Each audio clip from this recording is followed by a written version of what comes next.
Hello, this is Shambhavi. Welcome to Satsang. Satsang is an ancient spiritual practice from India. It means being in reality together.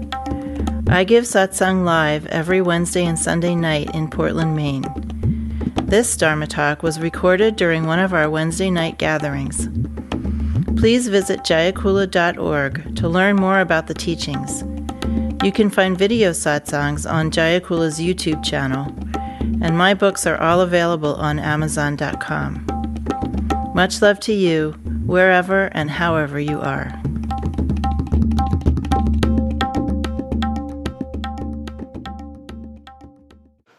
I didn't prepare anything to talk about.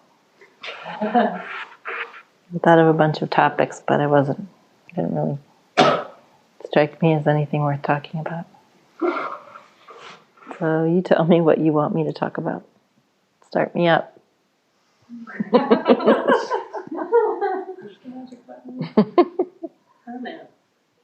Romance? Is that a real topic? Why romance?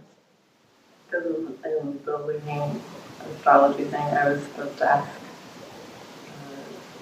ask a wise person or something like that what romance really means. The looming astrology thing, I was supposed to ask a wise person what romance means? The looming. Oh, looming. Not looming. Looming astrology. Looming. Mm-hmm. What could you say about everything being God? It's an experience. Well, I'll say one thing about romance. The most effective teacher-student relationships include romance. in the bigger sense, not sexual romance necessarily. Yeah. You meant sexual romance? I'm playing with you.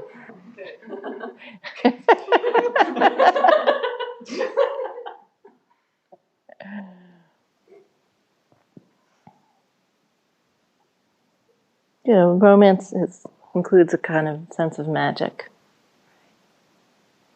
And if there has to be a sense of something magical happening. Just naturally, no one can manufacture that. This way that when you're in love with somebody, a certain way that you look forward to seeing them, You're like excited to just go do the laundry with them or something. Even if you normally hate doing the laundry.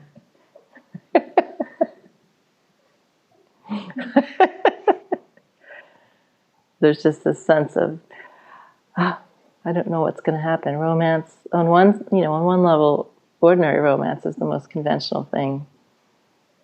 It's usually incredibly banal. But on another level, it's a time, even in ordinary romance, where people feel like something different is happening, right? In a sense, even though it's wrapped and shrouded in utter convention and all of this pressure, there's another aspect of it that's surprising.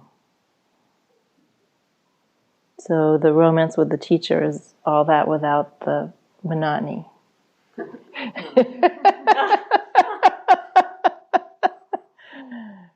If the teacher doesn't both poke holes at and poke fun of your expectations and exceed your expectations, overflow them, then that's not working either. But everything being God, you have to have that experience. And that's what the practices are for, right? To help you to have that. And you can have that experience just sitting in satsang, right? For moments. Mm-hmm. And you can have that experience walking down the street or going for a walk in nature. Or you can have that experience doing your sadhana. There's many, many, many ways you can begin to get that. You can have that experience at the beginning and the end of every breath, and those sandhis at the beginning and the end of every breath. But realizing that everything is God is a precursor to realizing that you're that too. It's not usually, as I've said, the external realization happens first because we're so overly trained to think in terms of internal and external. So in general, people are looking for that living presence or that divine intelligence outside of themselves, right? Even just when we do shamatha, at the end of the breath, it's out here. That's easier for people to kind of grok.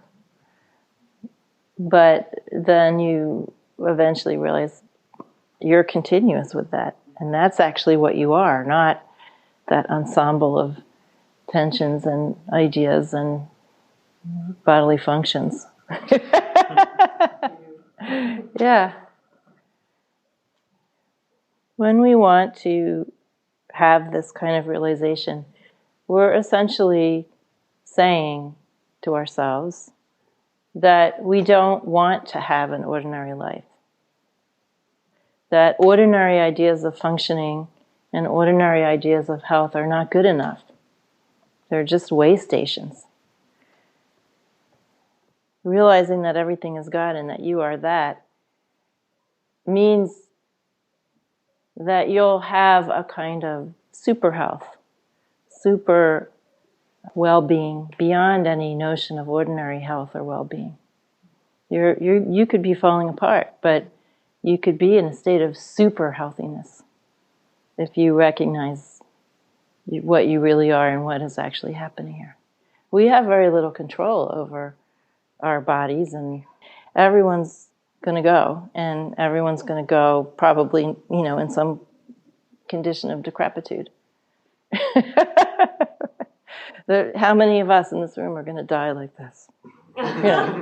I doubt I will. I don't know about you guys, but best of luck with that. I might try, just for the heck of it, but there's a health and a well-being and a romance beyond ordinary health, ordinary well-being, and ordinary romance. And if we have no ordinary romance, and we have not good health, and we have, and we're impoverished, we don't have good well-being, or whatever our condition is, none of that means that we can't have super health and super well-being and super romance.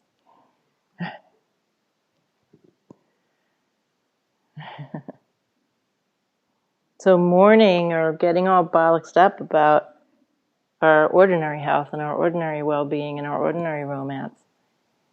We do our best in those areas, right? We try to take care of these bodies that are constantly going out of whack. And we try to have a habitable life where we have enough to eat and a roof over our heads. Sometimes, though, life just hands us a different deck and we don't get those things, right? There's a lot of people in the world that don't get those things.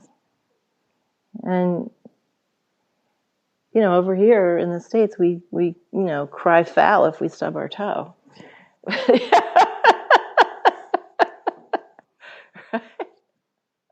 Why is this happening to me? Now I'm going to be late to stand in line to get a new iPad. Life sucks.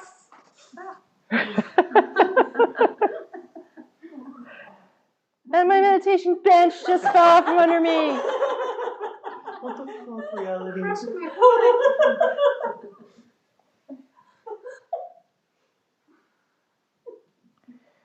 So, although it depending on the circumstance, but not always, it might be harder to realize super well-being, super health when you don't have a lot of money and your body is not supporting you as well, and you have no romance. But or the latter might be easier if you have none of that. But it might be harder, but there's nothing really about those situations that precludes discovering real well-being, real health. And real health is found, and real well-being is founded on the recognition that everything is good. You don't have to be fully realized to recognize that. Thank God. Because this would so suck if you did.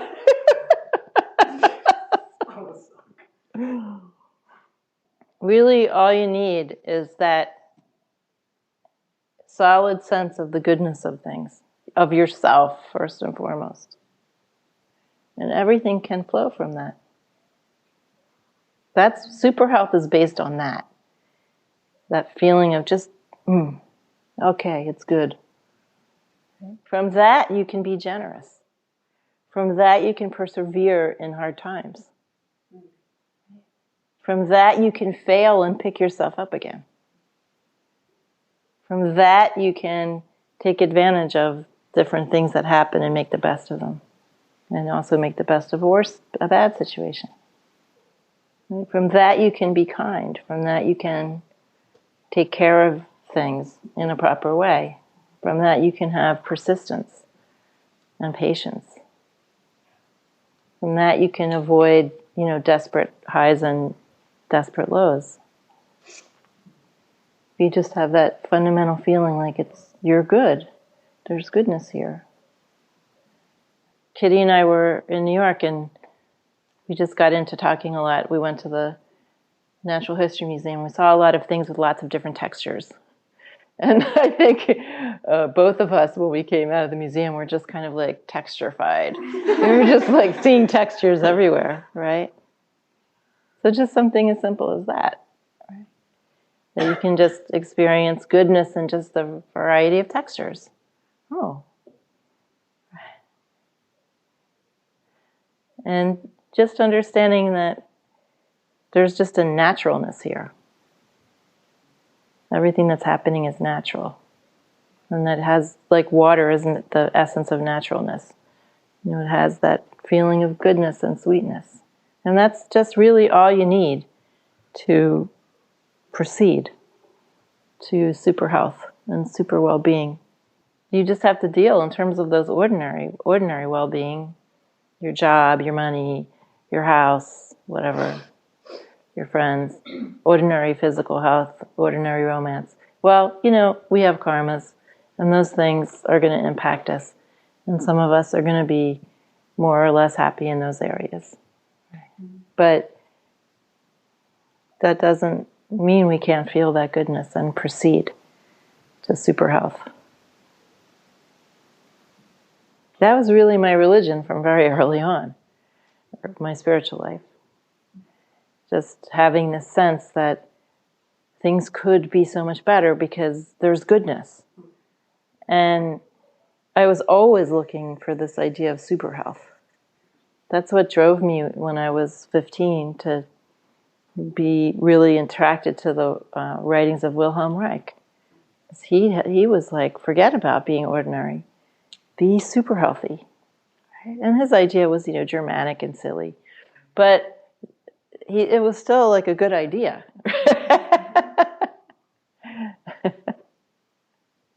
But that's what we're signing on for when we have a desire to wake up. It's not just about having a functional or a more functional regular life. Your life will be more functional, just as sort of, as a side benefit. But that's not the point of it. Right? And at different times, your life will just completely fall apart. On the road to being healthy, there's a lot of chaos. And a lot of things have to fall apart. One of the main images in the Hindu tradition at large for this process is peeling an onion. As you're waking up, you're peeling layers of the onion. Well, you know what happens when you peel an onion. This is why they chose onion instead of, artichoke or something. Because an onion makes you cry as you're peeling it, right? First you peel away the outer layers and you say, oh, this is really great. I'm meditating, I'm more relaxed. No problem, I'm not going to cry this time. This is good. Do you ever have that feeling when you're peeling an onion, like you're going to get through this one without crying? I actually, I'm like kind of idiotically optimistic. Every time I chop an onion, I think I'm going to not cry that time. And then every time I do, right?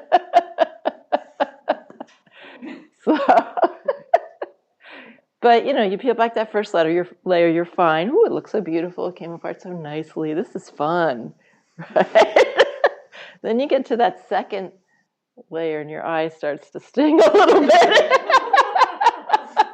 Because suddenly you're just seeing something. Yeah, well, I kind of knew that was there, but I wasn't really looking at it. And now I'm seeing it. And then by the time you get to the third layer, you're like, woohoo, God. Huh? Don't rub your eyes, yeah.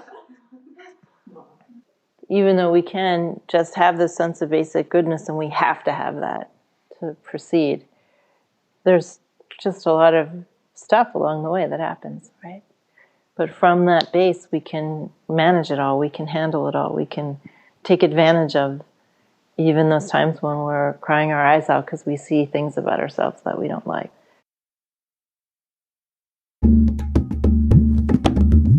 Jayakula is a nonprofit community offering opportunities to learn and practice in the direct realization traditions of Trika Shaivism and Dzogchen. We are based in Portland, Maine and Portland, Oregon.